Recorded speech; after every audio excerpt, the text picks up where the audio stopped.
रामकृष्ण हरी मंडळी, तर आज आहे हुताशनी पौर्णिमा म्हणजेच होलिका दहन. तर सायंकाळी 5:55 पौर्णिमा सुरू होते.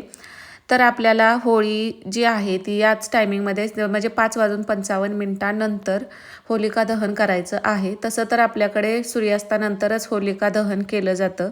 तर घरच्या घरी सोपी पूजा कशी करायची तर अगदी सविस्तर आपण या व्हिडिओमध्ये पाहणार आहोत. तर चला वेळ न लावता व्हिडिओला सुरुवात करूया. तर बघा, होलिका दहन म्हणजे आपल्या आयुष्यातील नकारात्मकता, वाईट सवयी आणि दुष्ट प्रवृत्तींचा त्याग करण्याचा हा एक आध्यात्मिक उत्सव आहे. विष्णू भक्त प्रल्हादांच्या अढळ श्रद्धेचा विजय आणि होलिका नामक असुरी शक्तीचा अंत अशी या सणामागील पौराणिक पार्श्वभूमी आहे. तर होलिका दहन करण्याची योग्य पद्धत, पूजेसाठी कोणतं साहित्य घ्यायचं आणि संकल्प कसा करायचा तर अगदी सविस्तर आपण या व्हिडिओमध्ये पाहणार आहोत. तर होलिका दहनाच्या पूजेसाठी आपल्याला काय काय साहित्य लागतं तर बघा, गोवऱ्या लागतात किंवा लाकूड जे काही तुम्हाला भेटल. गव्हाचं काड वगैरे घेतलं जातं, कापूर, हळदी कुंकू, अक्षता, फुलं, गूळ, खोबरं, तीळ आणि तीळ, जव, गहू हे होळीमध्ये आपण टाकत असतो. नारळसुद्धा टाकत असतो, तर तो नारळसुद्धा घेऊ शकता. पाण्याने भरलेला कलश, अगरबत्ती आणि दीप. तर हे सगळं साहित्य आपल्याला घ्यायचं आहे. आणि सूर्यास्तानंतर जिथं आपल्याला होळी करायची आहे ती जागा आहे ती स्वच्छ करून घ्यायची. आणि तिथं आपल्याला लाकूड किंवा गोवऱ्या असतील शेणाच्या तर त्या रचून घ्यायच्या आहेत. आणि सगळं साहित्य आहे ते एका ताटामध्ये घेऊन यायचं. आणि आपल्याला जे पूजा करण्यासाठी आपलं तोंड पूर्व किंवा उत्तर दिशेकडे तोंड करून आपल्याला उभं राहायचं आहे. आणि होळी करताना सुद्धा आता कोणतीही आपण पूजा करतो तर त्यावेळी आपला संकल्प हा खूप महत्त्वाचा भाग असतो. तर आपल्या उजव्या हातात पाणी घ्यायचं, अक्षता, फूल घ्यायचं आणि मन एकाग्र करून आपल्याला संकल्प करायचा असतो. तर हा संकल्प तुम्ही मराठीत सुद्धा करू शकता, जसं आपल्याला जमतं आपल्या मोडक्या तोडक्या भाषेत.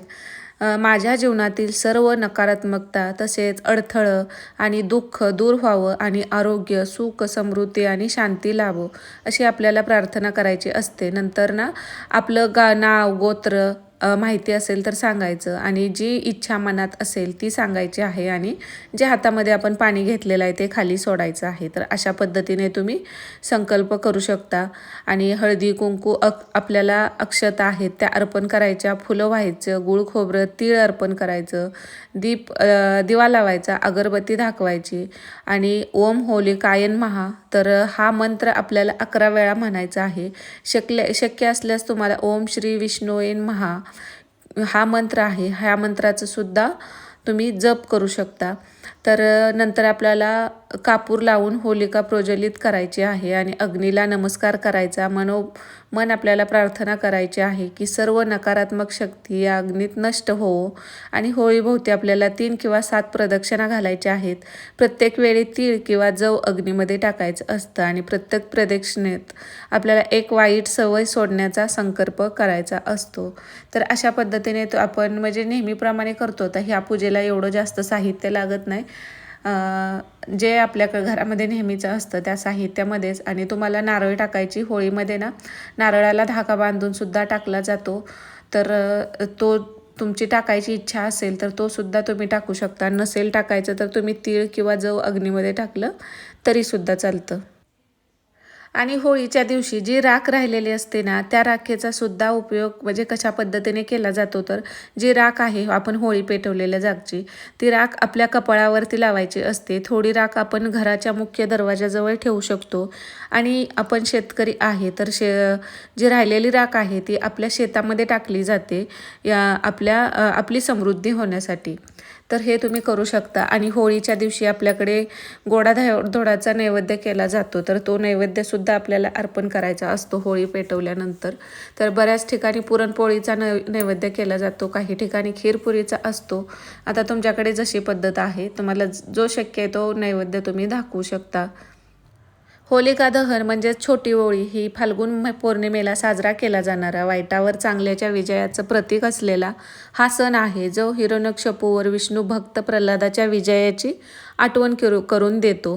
तर होलिका दहनाच्या मागं सुद्धा एक कथा आहे. तर भक्त प्रल्हादाला मारण्यासाठी त्याची आत्या होलिका, जिला आगीत न जळण्याचा वर होता, ती भक्त प्रल्हादाला घेऊन अग्नीत बसली होती. मात्र विष्णूच्या कृपेने प्रल्हाद वाचला आणि होलिका जळून भस्म झाली. हा दिवस वाईटावर चांगल्याच्या विजयाचं प्रतीक म्हणून साजरा केला जातो. तर बघा आपल्याकडे होळीच्या दिवशी ती जागा अगदी शेणाने सारवून काढली जाते आणि त्याच्या बाजूला रांगोळी काढली जाते. तर पारंपरिक पद्धतीने हा सण आपण साजरा करत असतो आणि यामागं वैज्ञानिक व सांस्कृतिक कारणसुद्धा असं आहे की वसंत ऋतूमध्ये वातावरण बदलत असताना होळीचा अग्नी शरीराला ऊर्जा प्रदान करतो. शेतकरी नवीन पिकाचा काही भाग अग्नीत अर्पण करून सण साजरा करतात. तर होळीला बघा प्रदक्षिणा घालून आपण वाईट विचारांचे दहन करत असतो आणि आनंदानं रंगपंचमीचं स्वागत करत असतो. तर यंदाच्या वर्षी 2026मध्ये ही होलिका दहनाची अचूक तारीख म्हणजे 2 मार्चलाच आपल्याला होळी करायची आहे. आता बऱ्याच म्हणजे यंदाच्या वेळे ग्रहण आल्यामुळं असा प्रश्न पडलेला आहे की होळी कधी करायची. तर काही जण म्हणतात 3 तारखेला, पण आपल्याला 2 तारखेलाच होलिका दहन करायचं आहे, म्हणजे आजच आहे. तर होळीच्या दुसऱ्या दिवशी आपल्याकडे धुलीवंदन असतं आणि त्याच दिवशी आलेलं आहे ग्रस्तोदित खग्रास चंद्रग्रहण. तर यावर्षी 3 मार्च 2026 मंगळवार रोजी चंद्रग्रहण लागणार आहे आणि ग्रहणाची जी वेळ आहे ती भारतीय वेळेनुसार ग्रहण दुपारी 3:20 सुरू होतंय. ग्रहण समाप्त संध्याकाळी 6:47 आहे आणि एकूण कालावधी 3 तास 27 मिनिटाचा आहे. आणि जो सूतक काळ असतो बघा, जो ग्रहण लागण्याच्या अगोदरचा पाळला जातो, तर तो सकाळी 6:20 सुरू होतोय आणि सूतक समाप्त संध्याकाळी 6:46 होतं.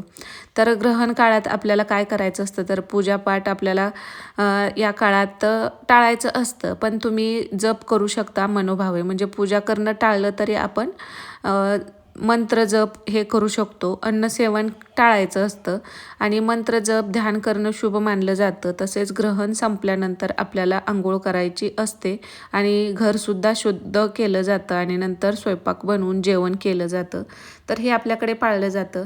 आता ग्रहण पाळायचं न पाळायचं हा प्रत्येकाचा वैयक्तिक प्रश्न आहे. काही जण मानतात, काही जण मानत नाहीत.